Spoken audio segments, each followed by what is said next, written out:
than just business news, we're news for business people.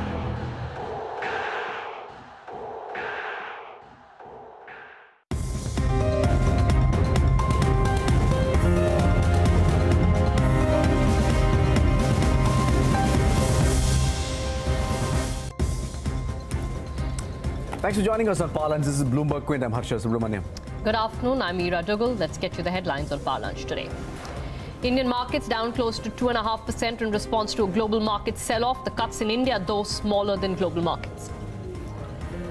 European markets are not spared either, with the FTSE losing more than 1% in opening trade. Indian bond yields fall after a sustained rise. Global bond yields trading lower too. Bond markets await the monetary policy review on Wednesday.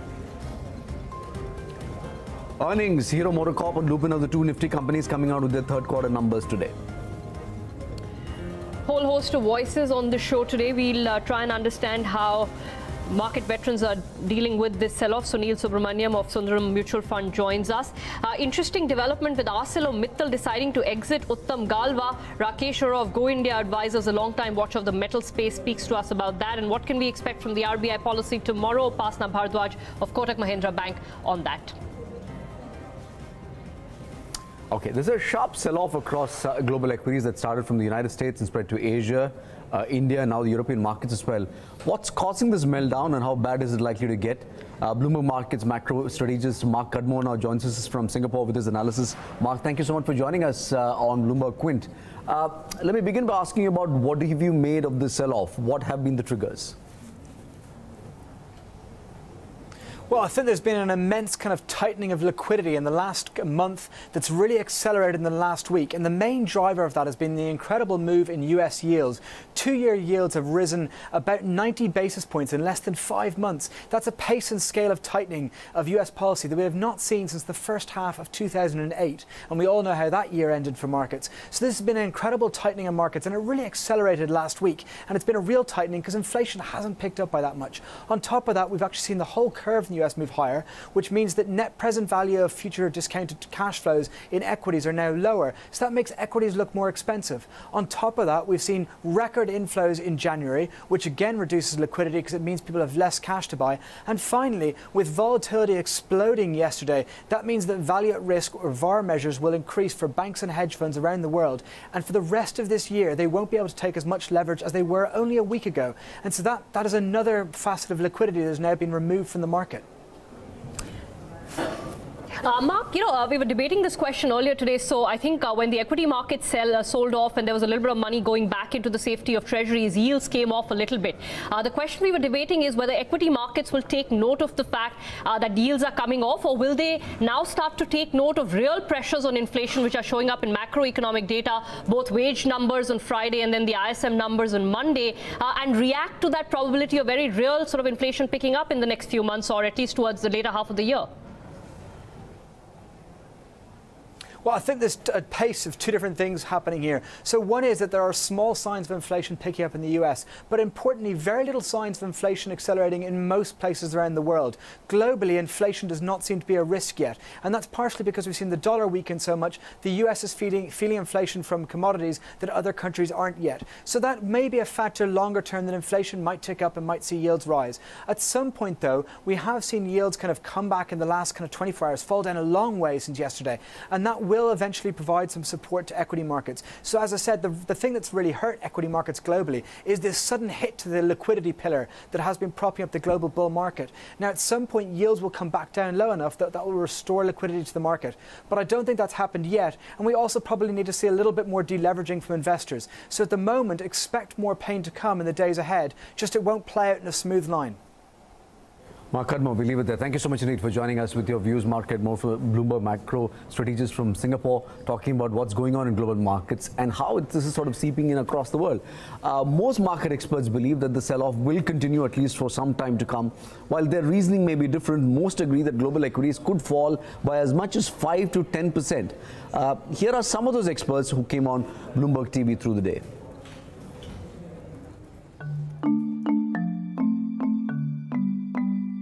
I suspect we need to see a correction that is meaningful enough to establish something like 5 to 10% upside to base, particularly when you bear in mind the way that some of the quantitative strategies, systematic strategies are starting to unwind, and just how extreme the investor euphoria was going into all of this. So I doubt very much that this is just going to be a 1 or 2 day phenomenon. I suspect it's going to be more long lasting. Where we're starting to see earnings revisions moving south, and again that speaks to the idea this is going to be quite a long lasting correction. So I think where's defensive, actually you were covering the markets in Singapore. I think ASEAN, Singapore and Thailand, that's not over-owned, it's not tech heavy, it actually speaks more to the upstream energy sectors. I think those markets can be somewhat defensive in this sell-off, and we think North Asia is where the price action will be most severe. This is actually quite a technical sell-off. What we've seen is a rise in volatility. That rise in volatility it's sort of in a way that we've never really seen happening before. It's because there's been a lot of people over the last 5 years sitting there selling volatility for income.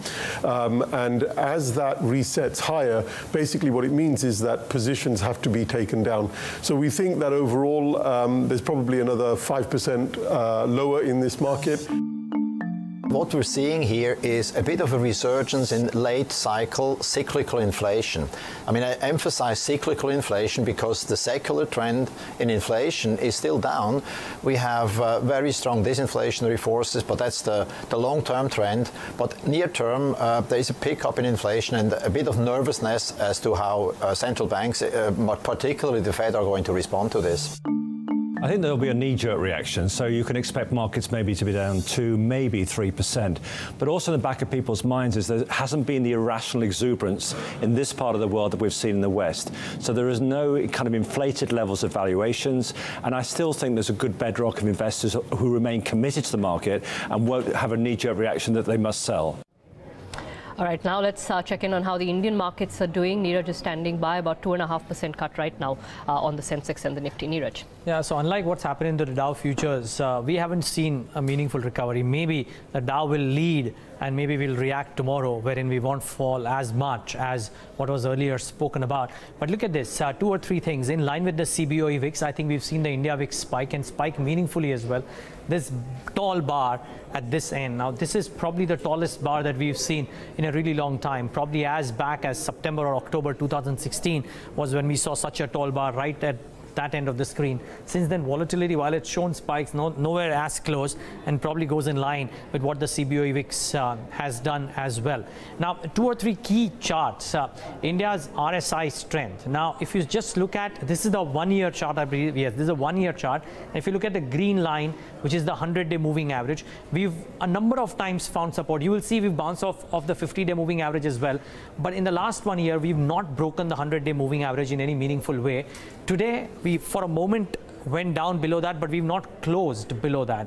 If this close were to happen, then people start talking of the 200-day moving averages. Similarly for the Nifty Bank as well, the chart is eerily similar, wherein this green line is something that the Nifty Bank hasn't broken, but for the intraday move today. Now we'll have to see if indeed in tomorrow's session led by US markets, if we fall further and we close below these averages, then the 200-day moving average comes into question. For the Dow, it's a completely different picture, of course, and I'm no expert here, but just look at the RSIs for the Dow as well. The blip around the 100-day moving average. The Dow has actually not even breached that ever in the last 1 year. But if this were to happen, it just gets the technical positions into picture. Maybe ties in with what Mohammad Ababa and a couple of others were saying, that maybe a 5% downtake. I think this position is about 5-odd%. So let's wait and watch if that is indeed what happens. And last but not the least, I think, okay, we'll get those charts going. But I think we got a very interesting chart, guys, wherein in the morning we were showing how that the EM pack has a 41-month rally wherein it hits a peak and then comes off, and it's something that we've seen this time around as well. Just look at this. This is something that Jayesh dug out, and over the last few years, again, just technical pictures, nothing too conclusive here, but hey, at times it works. 41-month period, we hit a peak, we started coming off again. 41-month period, we hit a bit of a peak. From there we've come off. This time around, Feb 2018 is the 41-month period. We've again gone up. If this again comes off, then it's a reaffirmation of something that is very unusual. I mean, you don't really ascribe a 41-month period to market rallies, but hey, this time around it's happened. Let's wait and watch if it will be a repeat here again. Just a quick one, Neeraj. You mentioned at the start, and we should put these numbers up on the screen, that there is a recovery in the Dow futures. So I think the Dow futures are now down about 1%. Nasdaq futures are actually in the green, if I can see it correctly. Let's pull those up on the screen. Will we take heart from that as we come towards the second half of our trading session? Well, I'm certainly hoping the European markets take heart from that fact, because at a point of time, post our morning show era, the Dow futures were down 850 points. From there, if we are up, down only 200 points or thereabouts, I think that's certainly good news from a bull's perspective, some respite. Let's wait and watch how the European markets react to that. Okay. All right, let's get in Sunil Subramaniam, CEO of Sundaram Mutual Fund, onto this conversation. Sunil, thank you so much for joining us on Bloomberg Quint. My first question to you is, what should investors do right now? You know, at a time like this, we've seen whole of last year, the market's being supported by domestic liquidity, particularly the SIP money. I'm sure a lot of people are certainly looking at their portfolios and seeing this fall, getting a little worried. What would you tell them? So the first thing is that I think this is where the whole validation of the decision to invest through SIPs is happening. For example, I will tell you that 50% of monthly SIP flows come in on the 1st of the month and the 7th of the month. So if you look at people's SIPs, they would have triggered in on 1st, which is post-budget, and on 7th, which is like day after tomorrow. So a huge amount of money is going to get allocated when the stocks have corrected. So I think this is going to revalidate the whole logic of a SIP-based movement into the stock market, and I think that's good. So those people who came in through SIP obviously are going to benefit. The second thing I would say at this point of time is that this correction is essentially a removal of froth. Right? It's a removal of froth. It's also the removal of momentum.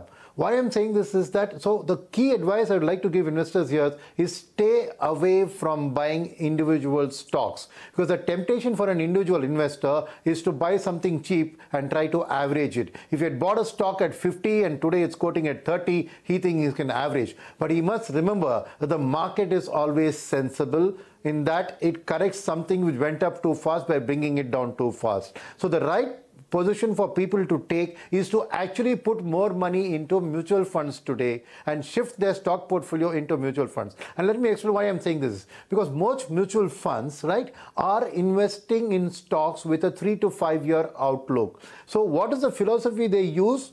They use a philosophy called GARP, which is growth at a reasonable price. So what I'm saying here is that mutual funds are buying EPS growth of companies for the next 3 to 5 years based on how they are going to perform within an economic scenario of GDP growth and sectoral growth. And they are looking for the right price to buy those stocks which they have already identified. So you wouldn't find a mutual fund manager going and buy something just because it's corrected most. He's going to buy that stock which has always been on his target list, which maybe he had been buying less of because valuations had taken the price too high, and now that they've corrected, he's going to stock up on more. So the best way for individual investors to participate from this whole correction is to actually put more money into their mutual funds, because they will empower their fund managers to buy those stocks. And that brings me to the third point. Why am I saying they should buy more now? Because this sell-off, while it's a global equity sell-off, while it's a risk-on to risk-off kind of a situation, please remember at the underlying what's causing this. What's causing this is a rise in inflation in the US and rise in interest rates. But what was behind the rise in inflation and interest rates is the recovery of the US economy, the fall in unemployment. So what I'm saying is, the good news is that the US economy is growing faster than anticipated, and because of which a resource-rich country like India, which has more number of people, more number of youth, is going to definitely economically benefit from this recovery in world economy and the US economy. So ultimately, if I am buying a stock based on a certain earnings growth pattern, this movement of the US economy to a stronger wicket is actually going to improve the earnings prospects of the companies I'm buying. Right. So this is a brilliant time to actually buy stocks which you have already studied and I have figured are going to benefit from increased growth. But that's not the job of a retail investor to do. Leave that to the hands of the experts and mutual funds, and actually put more money into mutual funds at this point in time. Mr. Subramaniam, more macro, of course, yes, completely agree that this is a turn in environment coming on the back of strengthening US economy. So those companies which may be exporting to the US, etc., obviously, benefit from the increased demand. But if US interest rates start to rise, the direction of capital flows may move back towards the US. And that is something that we need to be mindful of, don't we? Even though I know that we are well supported by domestic money and, perhaps they can cushion the fall. But if the capital were to flow back to the US because of higher rates there, perhaps that is something that we need to be mindful of. Yeah, absolutely. What you say is right, that, see, capital flows are a function of three things, right? There's hedge fund flows, which relies on borrowed money, leverage that and put it into emerging market stocks, stock markets, and that naturally will get impacted as their cost of borrowing goes up. So hot money will tend to move very fast in and out. But there's longer term money. There are pension funds putting money. There are ETFs putting money. All of them are putting money with a 3 to 5 year perspective, and they're not borrowing money to put it. So I would say that a portion of capital flows will get impacted, but not necessarily the whole capital flows. And the second point which is trailing, the capital flows are largely in the top 150 stocks in the market. But this correction has taken place right across the BSE 500 or the 500 stocks. So the point I'm trying to stress is that there's still value on stocks which are correlated to the Indian economic growth, which are correcting because of this sentiment and which you can actually go and buy. So yes, I do recognize, but global capital outflows are largely going to be in the top end of the market, and that's where you're going to actually see a lot of impact. Sunil, I see a banner of Sundaram Select Midcap on where you're sitting. The midcaps in particular have been particularly battered in the last couple of days. For somebody who's looking at the midcap space, if he's either invested or wanting to invest, what should he be doing?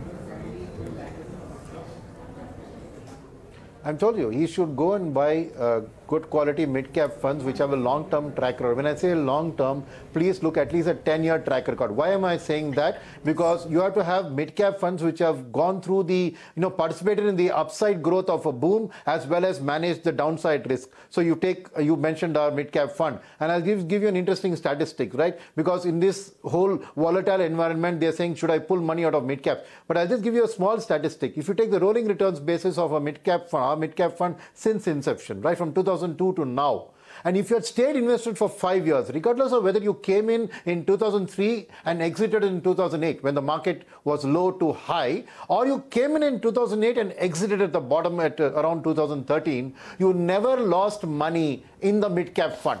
100% of your time, if you stayed invested for 5 years, your capital was protected. How is the fund manager able to do that? It's because of this long-term approach, right? Whereas when you entered in 2003 and exited, you made 75% annualized returns. So the point is that if you are going to put money, today is not the time to buy individual mid-cap stocks. Let me say that, because a retail investor will not know which mid-cap is got a long-term earnings potential, which has gone up because of momentum.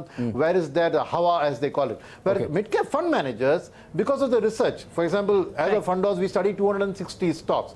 So when you do research, and one more small point, the top 10 stocks of our mid-cap fund, which is true for most of the market also, but I'm just using our fund because I know about it, which accounts for about 45% of the portfolio, the average holding period of the stock is 4.5 years. So where I'm coming from is, this is a time to buy quality, and the only way you can get quality is you go to an expert who's picking quality, which is a mutual fund manager. So I would encourage all your viewers to actually go and increase allocation to mid and small cap mutual funds at this point in time. All right, so thank you so much. Appreciate your perspective here from an investor standpoint and also your view of what's happening in the bigger global market space. Let's bring the conversation back home. Very interesting development that was reported in the newspapers today, and Bloomberg Quint has managed to confirm that ArcelorMittal is poised to sell its entire holding in Uttam Galva. Uttam Galva's promoter Ankit Miglani had confirmed that development to the Business Standard. But why are they doing this? I think that is what we're trying to understand. Are they trying to become eligible to bid for other stressed assets? If they're still interested in steel in India, why were they not actually putting money into Uttam Galva to try and revive that asset? Some interesting questions there. Rakesh Arora is joining us. He's managing partner at Go India Advisors, long-time watcher of the Indian markets and Indian metal space. Rakesh, thanks so much for taking our call. What do you make of this? What are they trying to do? Are they trying to become eligible to bid for some of the larger steel assets, you think? I don't think ArcelorMittal will resort to these kind of cheap tactics. Okay. I mean, these are very easy to call out. And they haven't really bid for Bhushan Steel. So that really, makes me question whether that is the motive. I would rather guess that they are trying to leave India. You think they are going to leave India? But they initially, when these assets had come up for bidding, Rakesh, they on record said that they're looking at some of these assets. So, I mean, did they not find value, or is there stuff happening in their home market that means that they're not interested in India right now? Yeah, so, it could be, see, whenever there's an international asset available for sale, all serious bidders want to have a look at the numbers, and this is a good opportunity to learn about, those assets. So I don't think anybody wants to mess up. So unless there's a firm bid, you don't even know whether there is genuine interest. And from what we can make out from Bhushan Steel, they haven't shown a genuine interest. You could bid low, but you have to make a serious bid, right? But Rakesh, it's interesting what you're saying. I remember the time when ArcelorMittal made its sort of the acquisition or the merger happened. They saw India as a big bet. If what you're saying is right, if they really want to exit India, what does that say about the viability of businesses here, and why would a global giant like ArcelorMittal want to leave India? See, steel business globally, doesn't really make too much of return. And, only if you have access to cheap iron ore or cheap coking coal, that it makes, interesting to really, invest heavily into this sector. Unfortunately, the government policies over the last few years have changed from free allocation to auction. So there are no free lunches anymore available for, anyone. So I think the returns are going to be lower going forward than what it was in India earlier when ArcelorMittal was trying to make a bet at that time. Rakesh, what does this mean for Uttam Galva? There was some support that they had a large international shareholder, but now with that shareholder wanting to exit as well, they're already in insolvency, but do you think there'll be other interested parties in Uttam Galva's assets? So what I would say is that I don't think anybody will be keen right now. And in any case, the equity value would not have been much because, that company is also under a lot of duress. So we have to wait and watch exactly what happens. I don't think there will be anyone jumping up the gun to go and buy equity into Uttam Galva. How do they compare, Rakesh, just last question, how do they compare to some of the other steel assets that are on the block in terms of quality of assets, quality of technology, closeness to mines, etc.? So Uttam Galva is largely a converter. So they buy semi-finished steel and convert into various grades of steel, which is like galvanized or color-coated. So they process manufactured steel. So to that extent, it is low value add, I would say, as compared to the assets which are on sale right now, like Bhushan or SR. They are much more high-quality assets. Okay. All right, Rakesh, thank you so much indeed for joining us with your views. That's Rakesh Arora telling us what ArcelorMittal is trying to do by exiting Uttam Galva. Let's move on and talk about the automobile space. Jaguar Land Rover, which at one point used to be seen as the savior for Tata Motors, has ironically weighed on the automaker's third quarter earnings. The British car maker, which had to resort to higher discounts to sell off its existing stock of older Range Rovers, saw its margins drop in the last 3 months of 2017. Yatin is standing by to give us a review of Tata Motors' performance and what's the picture from here on. Yatin. You hit the nail on the head, Harsha. Clearly, the higher discount that we saw in December to, clear out old inventory has weighed on Jaguar Land Rover's overall margins.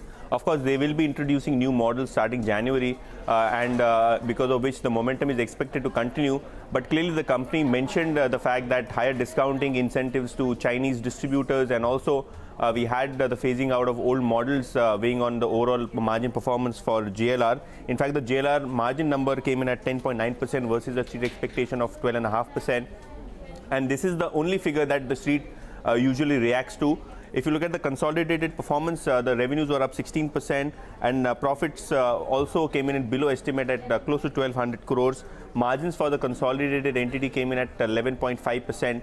But clearly this was a classic quarter wherein not only the higher discount weighed on the overall margins for the company, but also we had certain issues in the European as well as in the US markets. Of course, China is the only silver lining wherein they had some good business opportunities for JLR. And also one more point that the standalone Indian operations, which largely deals with the passenger vehicles and commercial vehicles, that saw good margin performance. In fact, if you look at the domestic business, that posted a profit this time versus several quarters of losses. So that is the only silver lining. But overall, weak set of numbers for Tata Motors. Brokerage is also more or less maintaining their negative stance on the stock with the target prices more or less remaining in the same range. All right, Yatin, thanks so much for that. We'll take a quick break, come back and talk a little bit about macros. What should we expect from the Monetary Policy Committee's review tomorrow? Upasna Bharadwaj of Kotak Mahindra Bank joins us.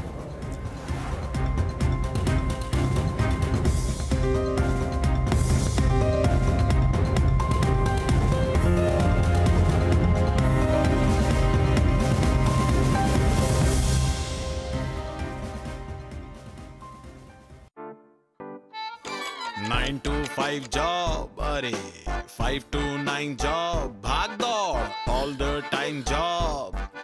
The roaming wala job, the deadline wala job, or are you living in the market wala job?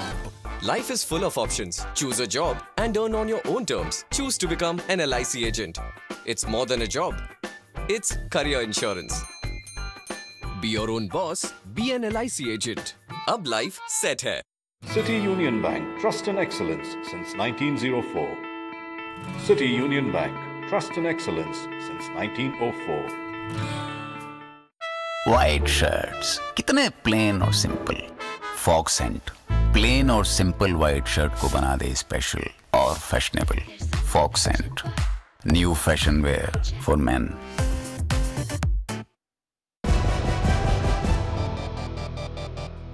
Are we live?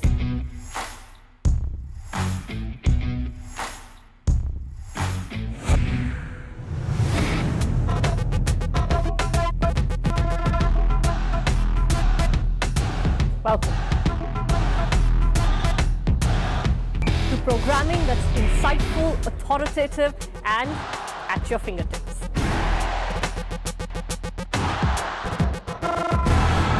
Bringing news alive. So immersive, so new, and so addictive. You will want it no other way. The Bloomberg Terminal, accessed only by over 325,000 marquee investors across the world until now.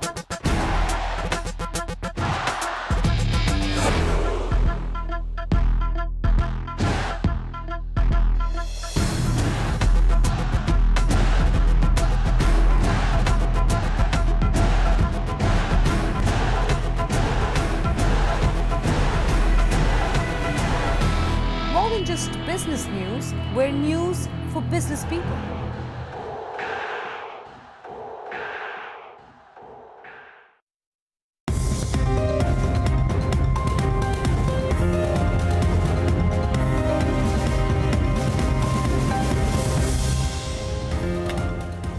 Welcome back. You're watching Power Lunch. Let's dip back into the headlines. Indian markets trading about 2.5% lower. Global markets, though, seeing some rebound in the Dow futures and the Nasdaq futures. The two-day monetary policy meet begins today. Interest rates seen on hold, but commentary on inflation is being watched. Long-term capital gains may make Indian markets uncompetitive, says the man who removed it in 2004. That's P. Chidambaram, the former finance minister. Hero MotoCorp and Lupin are two nifty companies coming out of their third quarter numbers today. All right, let's go back and check in on how markets are shaping up, in particular what stocks are moving. Agam is with us with those details. Agam. Thanks, Ira. Well, as far as benchmark indices are concerned, they are off day's lows. However, they're still down as much as 2.5%. When it comes to the turnovers, what we're looking at in the cash segment, of course, it's a surge. As of around 130, you know, in terms of its previous 7 or 20-day average too, it's considerably higher. On the other hand, when it comes to the F&O segment, not as high as one might expect on a day when we are looking at such severe cuts. That said, the India Volatility Index, of course, has moved up by as much as 30%, around the mark of 20. Now, in comparison to the benchmarks, what we see in the broader markets, for the mid-cap index, that is largely in line with the benchmarks. However, the small-cap index, the cuts are a lot deeper. In terms of sectoral indices too, the realty index corrects the most. It's down as much as 4%, but that is followed by your private sector banks, and that's the reason why we are looking at such sharp cuts in your benchmark indices. That's followed by PSU banks as well. And of course, there is no respite from your information technology, FMCG or pharmaceutical sectors, which in these circumstances is considered to be defensive sectors. That said, in terms of the top nifty losers right now, we have a weakness in Axis Bank, Kotak Mahindra Bank and HDFC Bank. A lot of these are heavyweights and also bearing down on benchmark indices for now. Akram, thank you for that. It's actually been quite a sharp correction since the Nifty hit an all-time high on the 29th of last month. What's changed in the Nifty 500 universe? Someone is here to tell us that. So if you see in the NSE 500 index today, 0 stocks have hit 52-week high, but there are 48 stocks that have hit a 52-week low. And if we see from the high day, that was Jan 29th, the trend has increased. On Jan 29th, there are 4 stocks that had hit 52-week low. Then on 1st Feb, 5th, on 2nd Feb, 20 stocks. On 5th, 33 stocks. And today, there are 48 stocks. Now, if you see the stocks that have hit 52-week low, some of the names include nifty names like UPL, Tata Motors. There are other names like rating agencies, ICRA, CARE. There's Godfrey Phillips. There's so here's the list. There's Godfrey Phillips, CARE Ratings. There's ICRA. There are other NBFC like Equitas. There are banks like UCO, Dena Bank, Tata Motors, and UPL, 2 nifty stocks that have hit a 52-week low today. And also, if you go down, there are some energy stocks like Suzlon, Castrol. There's other power finance back, Bajaj, Hindustan. So these are the stocks that have hit 52-week low today on the NSE 500 index. Okay, so which are the main indices that have seen the sharpest fall from 29th of January from a statistical standpoint? See, among the sectoral indices is the Nifty Realty Index, which has taken a big hit. It is down around 12% from Jan 29 till now, and the stock has been falling for the 9th consecutive session, and it is its longest falling streak since November 2008. Now, if you see Nifty Pharma, that's also down around 8% odd, and it has fallen for the yesterday it had gained, and today it has fallen for around 8%. Then there is Nifty Metal Index, which has fallen by 7%, and it is its 3rd straight day where the index has fallen. Then there's Bank Index, which has fallen by around 8%, and it has fallen for the 4th consecutive day. And then there is Nifty FMCG Index, which has also fallen around 4% today. And if you see among the major indices, that is the Nifty 50 and Nifty Mid Cap, and in the Nifty Small Cap Index. So here's the chart. The Nifty 50 index is down around 6.5%, and it is its 6th straight day where the index has fallen, and this is its longest falling streak since September 2017. For mid cap, if you see, it has fallen around 10% odd, and the small cap has fallen around 12%. And the interesting thing about the mid cap index is it has fallen for the 9th consecutive day, and this is its longest falling streak since December 2011. Soumya, thank you for that. Now let's move away from the markets and shift focus to the economy. The RBI Monetary Policy Committee has begun its bi-monthly meeting today at a time when the government has extended the fiscal consolidation path and questions are being raised over the deficit math. Bond yields seem to be already pricing in a hawkish RBI. Ira is standing by. Ira, what are the factors really at play here? All right, we've got the MPC decision coming up tomorrow, Wednesday. The meeting starts on Tuesday. A bunch of factors to keep in mind, some budget related, some not. We'll start with inflation because that, of course, is the primary target of the MPC. We know that the inflation picture on the retail inflation side has been rapidly seeing an increase in inflation at 5.22% in December compared to about 4.88% in November. But if you look at a 6-month period, you see that we've come up from a low of about 1.46 in June all the way to 5.22%. 2%. Now, that is the inflation picture so far. Remember, the MPC has to be forward-looking. The inflation targeting framework, by its very construct, is a forward-looking framework. So it needs to understand, that is, the MPC needs to understand what lies ahead for inflation. They have to make a judgment on whether inflation will remain above their target of 4 plus minus 2%, and then fashion monetary policy and their stance accordingly. Now, we can tell you in terms of future-looking expectations of inflation, the professional forecaster survey that the Reserve Bank of India puts out quarterly, that suggests that inflation, headline inflation, will stay at about 4.4%. That's the median forecast of the professional forecast, not the RBI's own forecast. The Q1 median forecast for inflation is about 4.9%, and in Q2 it's at about 4.5%. So essentially, what the MPC is looking at is a scenario where, yes, inflation is above the 4% mark, but maybe it'll stay between the 4 to 6% band. 6% is the upper end of their cutoff. Now, in the midst of all of this, there are a couple of uncertainties that have been thrown in from the budget, 3 uncertainties to be precise, and those are the fiscal consolidation path has been pushed forward.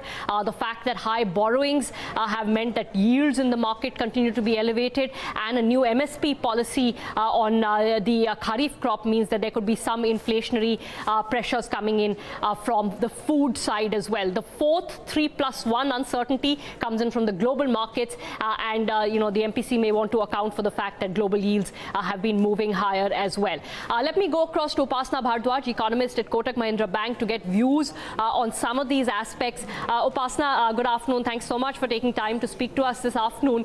Let me first ask you for your baseline expectation. I assume nobody is building in any change in rates on Wednesday, but do you think they'll alter their communication on inflation given all the factors that I just listed out? Yes, clearly, Ira, you've nicely summed up all the issues which RBI would be facing at this point in time while making their policy decision. And clearly, as we go ahead, the forward guidance is something which is going to be very crucial for the markets.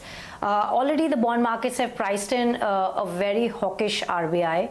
And to that, what does that really mean? Are we really just about near the rate hike decision in the subsequent policies, or we still have some way to go? That is something which the markets will be really looking out to for. But having said that, the situation or the conditions do not look very favorable for the MPC. The global conditions are definitely, not very benign. I mean, the US Treasury yields are almost 35 basis higher than where it was in the previous policy. The Brent has also moved 10% over the previous policy. And of course, domestically, we know that the inflation scenario is obviously not favorable again. And to add to that, of course, the fiscal slippage and the MSP hike announcements. All in all, there is no factor which is comforting, at this point in time, and hence a significant hawkish tone is what we are expecting. Just a word about inflation as well, Upasna. Pointed out to the professional forecaster survey, and all of them, even the median is sort of at a higher 4.5% levels. How do you think inflation is going to play out first? And secondly, what have we heard from the budget on the MSP front? Do you think that will have inflationary consequences as well? Yes, so that, to answer your question, the first question, yes, we are all looking at inflation. The trajectory right now is that the adverse base effect is letting the inflation trajectory go significantly higher, probably touching 6% and slightly above if crude was to persist at around 68 to 70 a barrel in the subsequent months. So, the first 6 months of this calendar year are looking at, inflation peaking at around 6 or a little higher. And then, of course, there is a base effect which helps the CPI inflation trajectory, which is helping us to see readings which could possibly coming, the inflation readings coming down lower towards 4.5%. But again, it's a function of oil price trajectory. How much is, how high for how long the high prices of oil are going to sustain. That is going to be very, very crucial. At this point in time on oil, our expectations is that, come summer, and we should start seeing oil prices recede significantly. And if the dollar was to strengthen slightly from here, then of course the commodity prices also get capped. So that should provide some comfort to our inflation trajectory. So the first half moving towards 6% and then probably inching towards 4.5% to 5%. That is what the base case is. So having said this, we have an added pressure of MSP, of course. Depending on the kind of cost of production that the government is going to go ahead with, we would probably see anywhere, the impact ranging between 30 to 60 basis across, spread over 6 months in the second half of the year. So maybe the downside to inflation that we're talking about in the second half will probably be capped because of MSP hikes that have been announced. But of course, we'll have to see exactly once the details are out, what is the nature of the increase that the government eventually announces. Upasna, what is your view, and what do you think will be the view that the MPC takes on this fiscal issue? I put to you two things. One, if you go back to the Urjit Patel Committee report of 2014, in that the committee had actually said that a 3% fiscal deficit is desirable, necessary and achievable was the term that they used. So I'm sure the MPC, at least Urjit Patel, will take note of the fact that now you will only get 3% in FY21. And the second point is that as recently as the October policy, they had put out that matrix saying that, at this inflation level and this fiscal deficit level, this much increase means, a consequential increase in inflation. So they've tied their hands to be able to take a loose stance on fiscal policy, haven't they? I think here, what's happened is really because of the GST collections not being optimal. If you look at the split for FY19 also, the expenditure growth has been maintained at 10%, which is fairly conservative, I would say, especially given that we are ahead of the election year. So, I think expenditure has well been kept under control. However, of course, the revenue collections is where there could be still a question mark. But having said that, it is not because of excessive expenditure that the fiscal is slipping. We have gone through a lot of structural transformational, initiatives that have taken place because of GST, and hence the slippage has come about. So I think somewhere the governor would probably take note of that, and then probably account for the fiscal slippage. Having said that, yes, we have been continuously prolonging the fiscal consolidation roadmap or postponing that, and hence not been achieving the 3% target. This is going to be the third time which we are again slipping on the 3% target. So all in all, of course, slipping on the fiscal target would be treated as negatively by the MPC.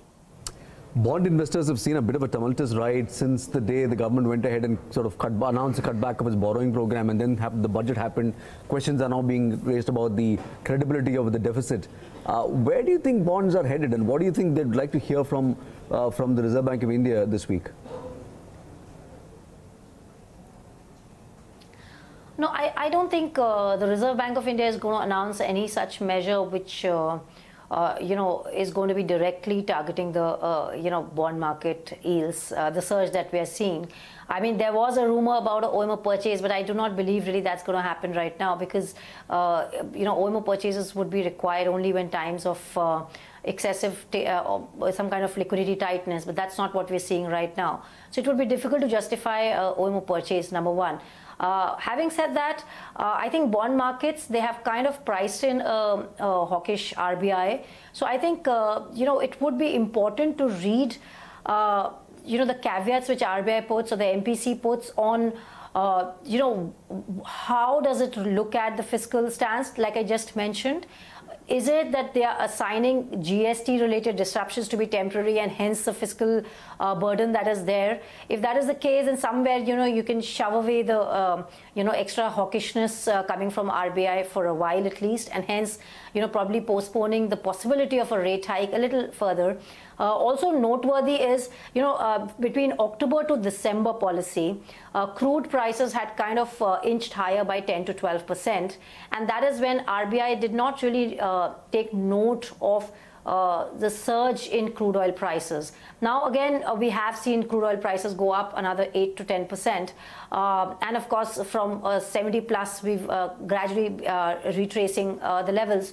So we'll have to see how exactly RBI really points that out against an adverse, global scenario. So it is more important to see exactly how the guidance of RBI would be, wherein the cues could be taken for the next rate hike, and that is something which could probably provide comfort to the bond markets if the rate hike is not absolutely in the near term.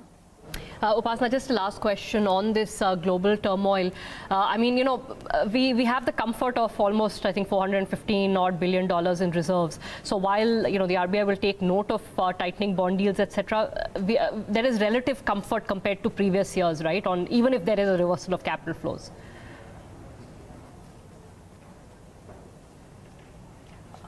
Yes, I think, we have 417 billion plus we have the forwards of around, outstanding of around $28 billion. So I think all in all, we have a significantly big buffer at this point in time.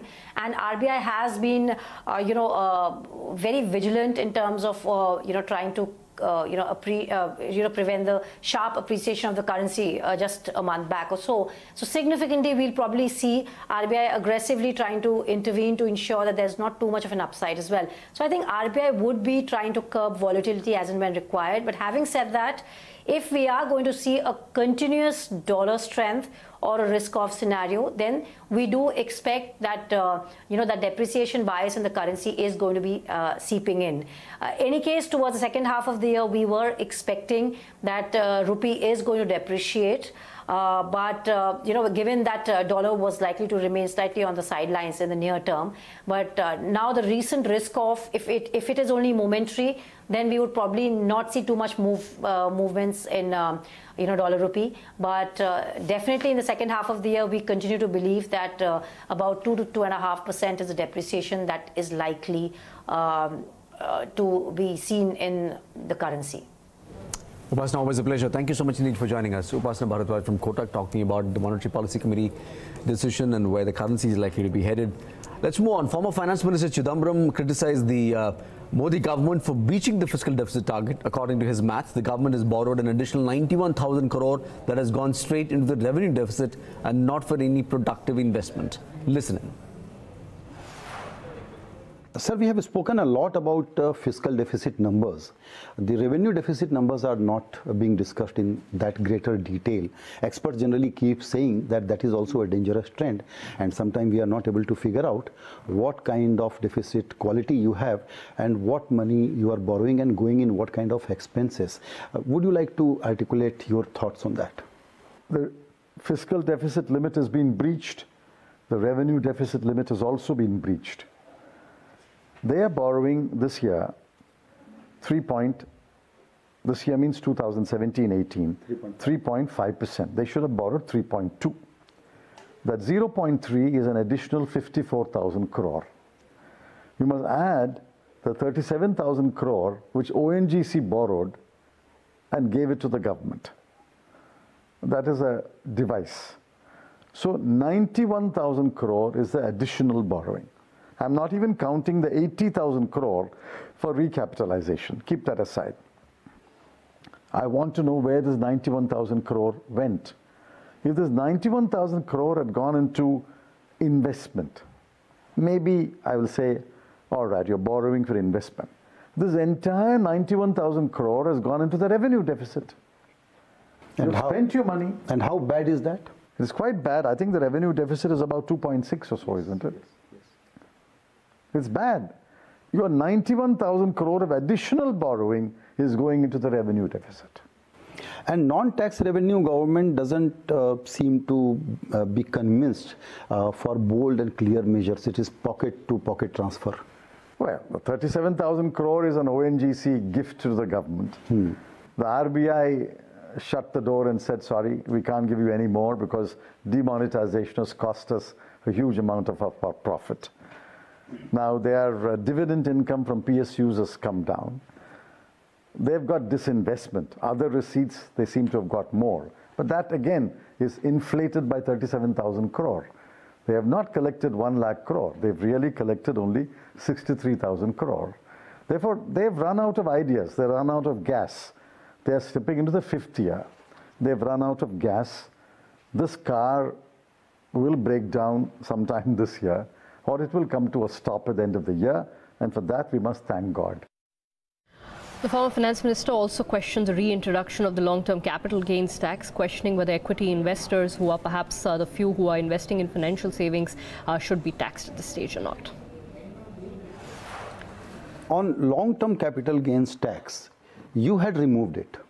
Now, in certain conditions, I think it was removed the year before. Anyway, it doesn't matter. UPA, LTCG was removed. Yes. Yeah, and then now NDA has reintroduced that tax. What is wrong with it? One asset class which is not taxed so far should be taxed. I'm not against taxing every asset class. If some asset classes have been exempted, they have been exempted for a reason. Why was long-term capital gains removed and STT introduced? Long-term capital gains was removed because we wanted to encourage retail participation in the equity market. That culture is not there in India. And it started in the urban metropolitan centers. But we want this culture to go to the 2-tier, 3-tier towns, rural areas. People must save in risk capital. In order to encourage that, we introduced LTCG. I mean, we abolished LTCG. Now, if LTCG has to be reintroduced, as a principle, I have no objection. Question is this the right time to do it? Is this the time to do it when interest rates are high, when investments are not taking place, when credit is not growing, when Indian industry is very shy of investment, when excess capacity is there? Is this the time to tax the equity investor who's willing to put his money in risk capital? I think the issue is debatable.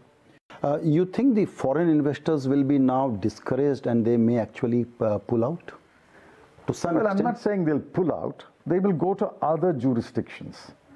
They will move to Singapore. They'll move to Dubai. See, there are two major bosses to our left and right. Don't think that Mumbai is the biggest boss in this region. There's one in Singapore, there's one in Dubai, there's one in Hong Kong, a well-established boss. There's one in Shanghai. And they have quickly created some new derivative products. Of course, that is what they will do. Once you do something, it's not as though everyone else will keep quiet. Everyone will immediately create a derivative product. Therefore, you have to weigh the pros and cons and then decide, is this the right time to introduce LTCG? So how should we interpret the current fall in the stock market? Because Mr. Jaitley says that this is a combination of factors, not because of budget, maybe global factors are playing. Well, you can always blame multiple factors, but as long as LTCG is one of the factors, well, I mean, that is a drawback. And this will also increase the tendency of behaving like a trader rather than investor. No, a lot of people will move to other asset classes. They'll move to gold now. They'll move to gold, they'll move to real estate. Therefore, you can't tell millions of people which asset class you should invest in. I suspect that a lot of money will move to gold. Which is not a good idea for this. Which is completely unproductive. Absolutely. Investment in the equity market, that money is available for industrial investment or business investment. Investment in gold, it's locked up investment. It becomes a dead investment. All right, that's the former finance minister. Out of time on the show. Thank you so much for watching.